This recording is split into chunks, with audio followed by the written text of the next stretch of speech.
going to ask me to record to this. Okay, we're going. We're working. Tell me about your chapter, Michaela. Excellent. All right. Okie dokes. So chapter one is the chapter that I was focusing on in the thesis, the to turn the key, the history of deaf education in New Zealand. So it started right back at the very, very beginning, right back to Aristotle in the 4th century, which I was surprised that they even had recordings about that. But basically, they made the assumption that if someone couldn't hear, then they couldn't speak. And then if they couldn't speak, then they couldn't read and write and access education and learning. So that sort of was the school of thought, right up until a bishop taught a deaf mute person how to read lips.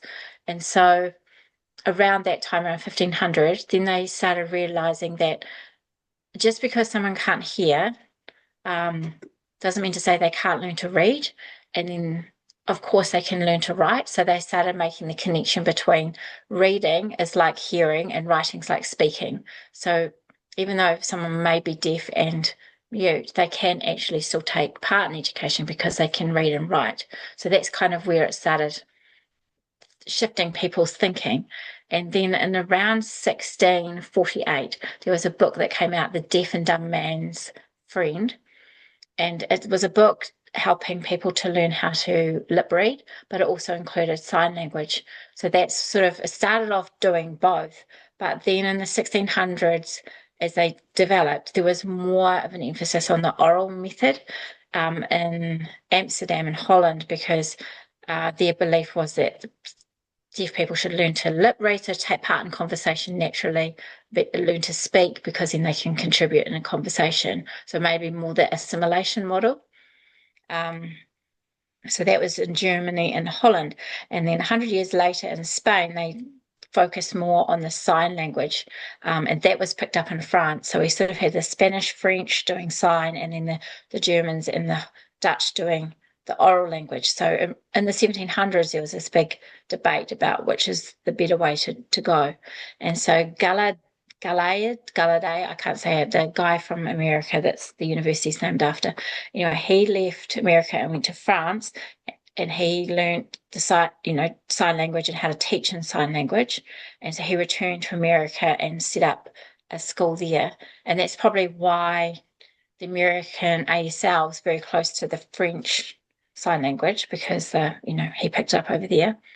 But then another guy called Howe, he went and learnt the oral method, and so he came back to America, Massachusetts, and set up his oral language. So we have the sign language and the oral both happening in America. England had kind of dropped the oral plus signing method, and they were just using sign only at that stage. But then we have our friend Van Ash, and he moved from Holland to England. And Van Ash was a proponent of the oral language. And so he went to England and started teaching orally and having a lot of success in terms of people learning to speak and lip read.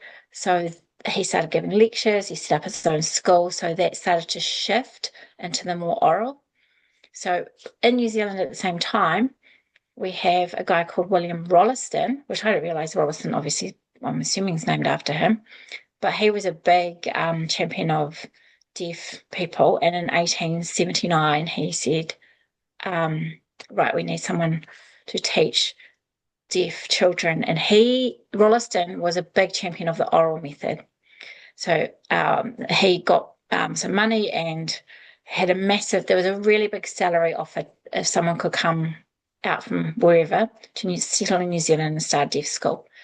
But happening in the background, we have our friend Dorcas Mitchell, and she was teaching the children in Reverend Bradley, which is where Orton Bradley, he farmed over there.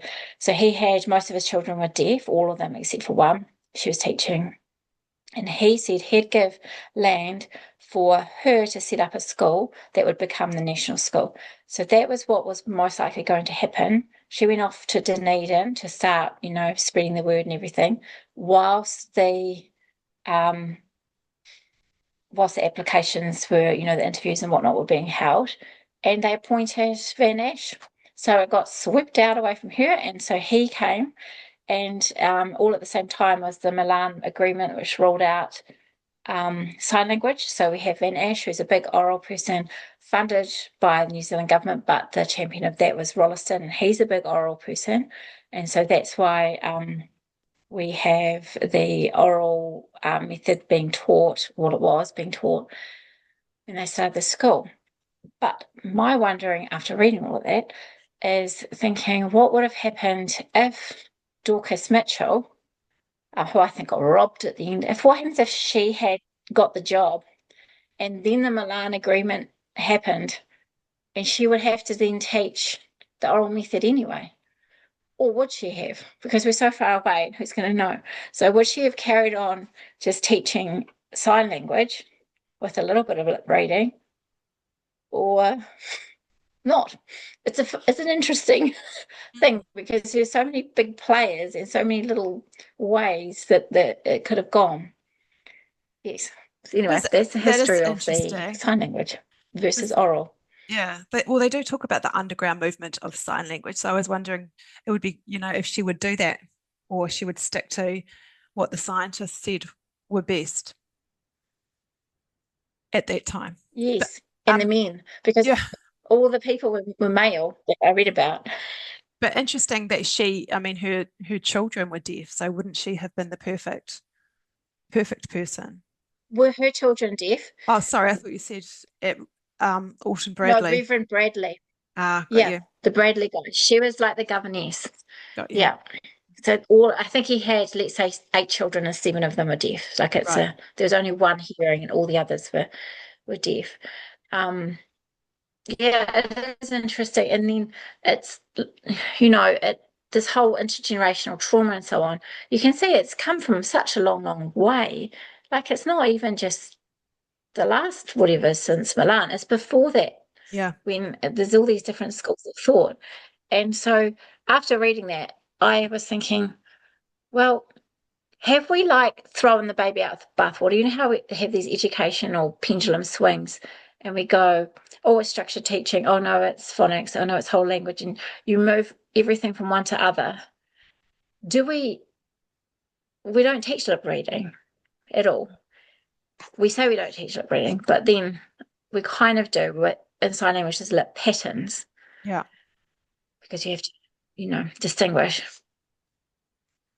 Should we teach lip reading? That was the question that I had afterwards. And because I did the parent surveys the year before, like 2 years ago, some parents said, yes, I would actually like, we never asked the question, but one person said, why do we not teach the kids to how to lip read? I want my child to be able to take part in, normal conversations. I thought that's actually a valid question. Like, why don't we? But I did a little bit of side research and it was just saying if you teach in only the lip reading way, it's a massive cognitive load on the kids, and their language, what is it? Outcomes are poorer, and there's so many. 70%. There's so many variations, or what is the word for it? Like confusion. There's too many letters that look the same but sound different. That it's just not as reliable. And we're pretty lazy with So the that way was we that. speak sometimes too. I thought one of my students is a good lip reader, but I think she's self-taught. Yes, And one of but the you don't videos, realize that I'm much better now. yeah, one of the Are videos I you was, a better like? I don't know. I've not really thought You, about it. It's something for me to moving forward, looking at that. One of the videos I was watching when it went completely, they pretty much tied their hands up, and the teachers would get their fingers in the children's mouth and move their tongues and that to help get these sounds come out right. It was that oh forced yeah. upon them. Yeah. So the chapter I did, Oh, I don't know what number it was, sorry, but it was called New Blood and Rubella, and it's about Herbert Pickering. Does Pickering ring a bell for you? oh, I know the Pickering building. it It's does. like so he That's so came. cool. I know. It was like I like to. That's nice about being in Christchurch, right? We can actually connect it to where we walk around. Yes. Yeah. So Herbert came from England in 1940 to become the principal of the Sumner School for the Deaf, which was called them. And he had trained under Ewings and brought a more child-centered approach to teaching, which focused on meaningful language using full sentences and building learning around the child's interests and experiences rather than just isolated words. Sounds nice, eh? Yeah, I was just thinking, so he after or before the Sign New Zealand English? He must be before. So very early on, things became really challenging because during World War II, the buildings were taken over. So the school had to Yeah. split across lots of different locations. So they set up a second site in Titirangi in Auckland, and Pickering managed both campuses. And Ah, at the same time, there was a huge increase for deaf children due to the 1939 to 1940 rubella epidemic. So a lot of yeah. children become deaf because of that, which caused rapid Mm, growth in enrolments and placed major pressure on space, staffing, and resources. So the major issue throughout this period was the shortage of trained teachers, partly because only a small number of teachers were trained at any one time. And he responded to mm. developing a structured training pathway for teachers of the deaf. So teachers would first complete the normal teacher training, and then he undertook an additional year of specialist training, which included areas like speech, lip reading, and the history of deaf education. So this meant that teachers came out with both general classroom qualifications and specialist skills in deaf education. They're often sought highly after because they could work in mainstream and in deaf education, whereas before you were a deaf teacher and that was it, or you were a mainstream teacher, that was it. And they were Oh, talking about a lot of the teachers of the deaf felt quite isolated and lonely in their roles. So he was training them up, but they were leaving to go to mainstream. So in a way, it was a double-edged sword. He'd got very qualified teachers, but because they were taught in mainstream as well, they could go back to mainstream at any time. They weren't stuck in deaf education. interesting. Yeah. So Yeah. most deaf children at this time were educated in residential settings and lived away from their families for long periods. And looking back, this is now seen as problematic, particularly for their social and emotional well-being. And there was also challenges around communication and relationships between the schools and families. Things seemed to fall apart there. Um, and over the time, there were some really important developments. Hearing aids and auditory training were introduced, and there were more emphasis on vocational skills and preparing students for work after school. So from 1950 into the 1960s, there was a gradual shift away from a single centralised school model. Deaf units began to be established in mainstream schools, and itinerant (RTD) teachers were introduced to support deaf students in local settings. So these changes were not always straightforward. Some units worked really well, depending on who the teacher was and who the students were. They were finding that students were coming with additional needs. So if they were in a deaf school but had additional needs and they didn't achieve as well, it kind of brought, you know, un- unsuccessful results for some, but very high results for others. Um, and by the end of Pickering's career, deaf education had shifted significantly from one central residential school to a more distributed model with units in mainstream schools. They talked about Linwood North and Hillmorton. Um, Mm, yeah, and the mm. chapter basically shows how deaf education was shaped by major external factors like the health, the rubella, and the staffing pressures. How he Yes. tried to train them up, but they were leaving or they weren't enough, and the changing ideas about education. It also showed how systems evolved over time in response to need, moving from a centralized residential model to a more community based model. It's interesting because he talked about when they were all together in a residential setting, whilst they didn't get the outside advantages of being in mainstream as well, when they went into mainstream, they missed the community. They lost their cultural deaf identity because very often they were one deaf student in a class of or a school of hearing Yes. students. So whilst being away from home, and it's really bad for kids, right? They had a community there, and when they were mainstreamed, they lost that community. And I linked that to our online learning that both you and I are doing, and that made me think, Yes, oh, Mm. that's a really good way to shift my thinking about the online learning, because sometimes I get caught up in, oh, I don't think we've learned a lot curriculum wise this term. And then I think actually it is about that connection, and it is about that finding their deaf community and their identity. So I put that as part of my matter for this as well, because I'm pretty, that links in for that.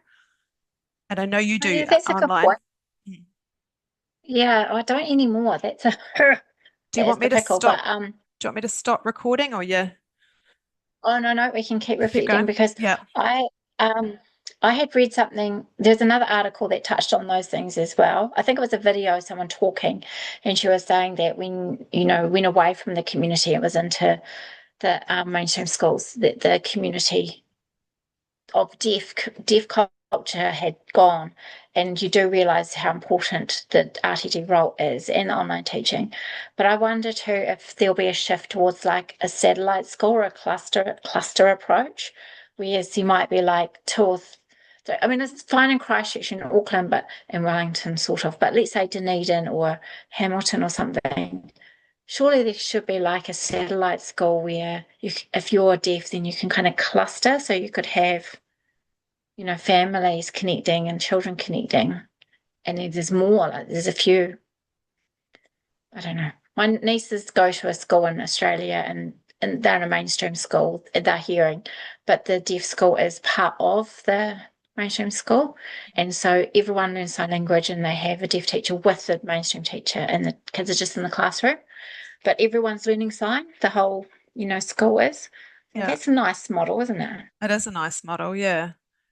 I just, and from Did you see? learning our previous modules, can't think off the top of my head, it was probably the New Zealand Sign Language one, about how the gestures and the signs benefit learners regardless. Yes.